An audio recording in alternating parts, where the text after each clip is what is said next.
नमस्कार दोस्तों, मैं श्री दीपचंद चौधरी महाविद्यालय से डॉक्टर एस बी सिंह आज आप लोगों को बीए फाइनल और एमए प्रथम सेमेस्टर की कक्षा में बुंदेली काव्य के अंतर्गत बुंदेली काव्य के जनक इशुरी के फागों की व्याख्या बताने जा रहा हूं। आप लोग ध्यान से पढ़िएगा और समझिए। ठीक, बुंदेली को साहित्यिक क्षेत्र में स्थापित करने वाले महाकवि इशुरी बुंदेल भूमि की अनमोल निधि या खजाना है। इनका कृतित्व सर्वथा मौलिक है, जिसे न तो मानक हिंदी काव्य की किसी काव्यधारा में माना जा सकता है और न ही शास्त्रीय विधान के अंतर्गत। लोक जीवन से उन्मुक्त रूप का इशुरी के काव्य में निदर्शन होता है। वस्तुतः इशुरी सच्चे अर्थों में बुंदेली के ही लोक कवि हैं। ठीक, इशुरी वस्तुतः बुंदेली काव्य परंपरा के जनक माने जाते हैं। लोक काव्य की सृष्टा इशुरी से ही बुंदेली की लिखित काव्य परंपरा का विकास हुआ। इशुरी का साहित्य, इशुरी का काव्य फाग में मिलता है। फाग साहित्य के लिए इशुरी प्रसिद्ध है। किसके लिए? फाग साहित्य के लिए इशुरी बुंदेली साहित्य में प्रसिद्ध है। फाग साहित्य स्वयं में प्रेम श्रवण होता है। लोकोत्सव के रूप में फाग होली से जुड़ा है। हम फाग का अर्थ फगुआ यानी होली से फगुआ कहते हैं। ठीक, लेकिन जुड़ा है जो हास्य, प्रेम एवं श्रृंगार का पर्व। जैसे होली का त्योहार आता है, फगुआ लोग गांव में जाकर गाते हैं, ठीक, ढोलक मजीरे के साथ, और आनंदमय जीवन की लोकाभिव्यक्ति फाग में ही होती है। ठीक है, इशुरी ने भी फाग साहित्य के माध्यम से प्रेम और श्रृंगार का चित्रण किया है। ठीक, इनके फाग साहित्य की प्रमुख विशेषताओं में श्रृंगार से इतर भक्ति, दर्शन, प्रतीक एवं लोक जीवन की समस्याओं का चित्रण मिलता है। ठीक है, इशुरी प्रेम और उल्लास के कवि हैं। उन्होंने अपने फागों में प्रेम और भक्ति परक रचनाओं को लिखा है। प्रेम एवं भक्ति रस में रचनाओं को लिखा।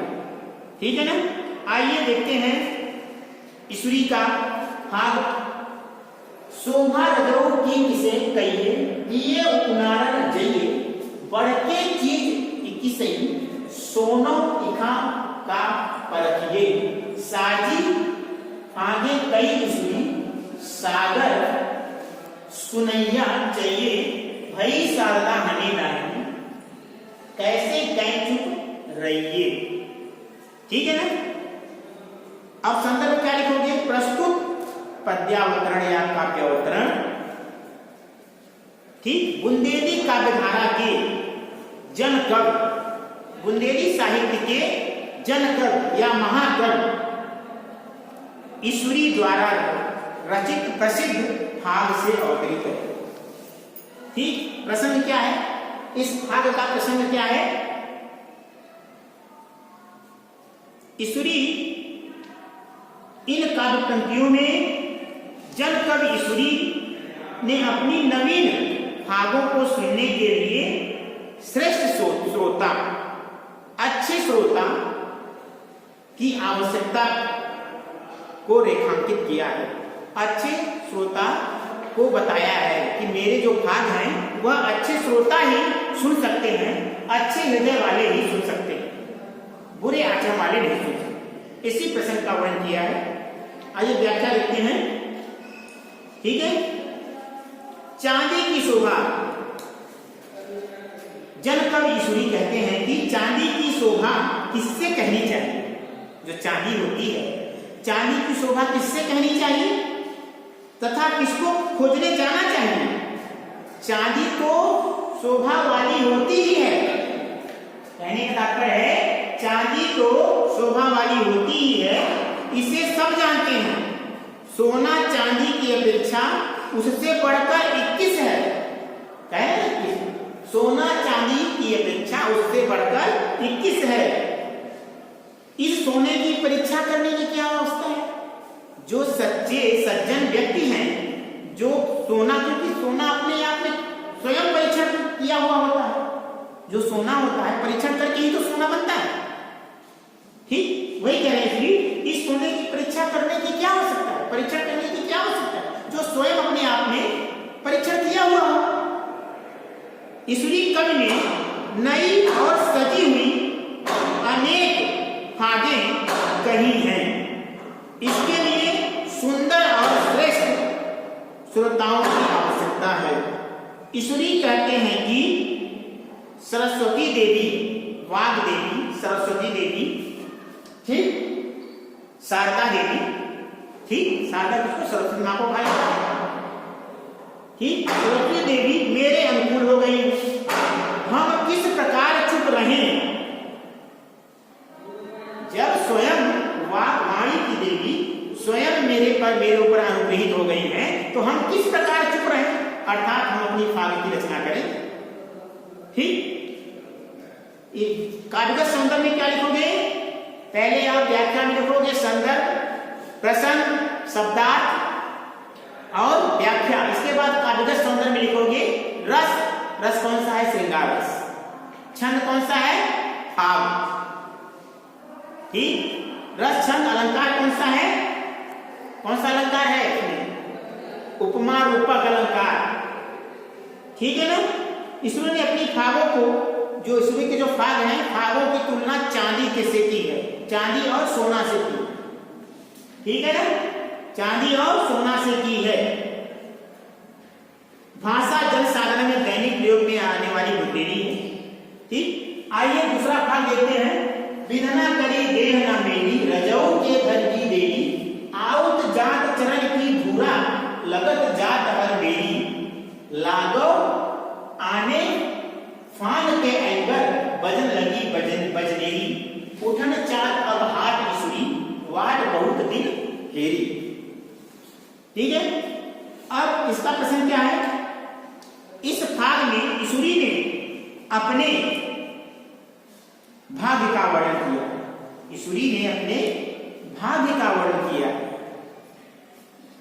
आइए देखते हैं व्याख्या। व्याख्या का ईश्वरी कहते हैं कि विधाता ने, भाग्य की रचना कौन करता है? विधाता, ब्रह्मा।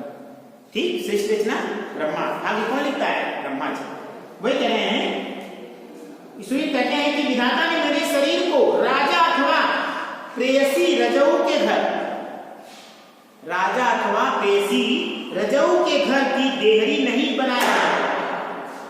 देहरी नहीं बनाया है। रजऊ अगर आती जाती तो उसके पैरों की धूल हर बार मेरे शरीर में लगती। कान के समीप आकर शब्द लगा, उससे युद्ध का बाजा बजने।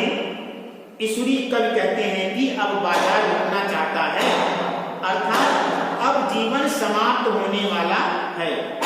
मैंने वही बहुत दिनों तक प्रतीक्षा कर ली है। ठीक है ना? अब यहाँ काव्य सौंदर्य का लिखोगे, रस है श्रृंगार रस, कोई भी प्रतीक्षा करे, एक दिन उसे संसार से विदा होना पड़ता है ना? क्योंकि ये मृत्युलोक है, तो कोई कितनी भी प्रतीक्षा करे कि मैं यहीं रुकूंगा, लेकिन एक दिन उसका ऐसा समय आ जाता है तो संसार से विदा लेना पड़ता है। भाषा जन साधारण के व्यवहार में बोली जाने वाली बुंदेली भाषा है। ठीक है ना? समझ में आ गया आप लोगों को? ठीक है, आज के लिए इतना ही बच्चों। उम्मीद करता हूं कि मैंने ईश्वरी के फागों की जो व्याख्या आपको बताई वह आपको अच्छी तरह से समझ में आ गई होगी। बहुत बहुत धन्यवाद।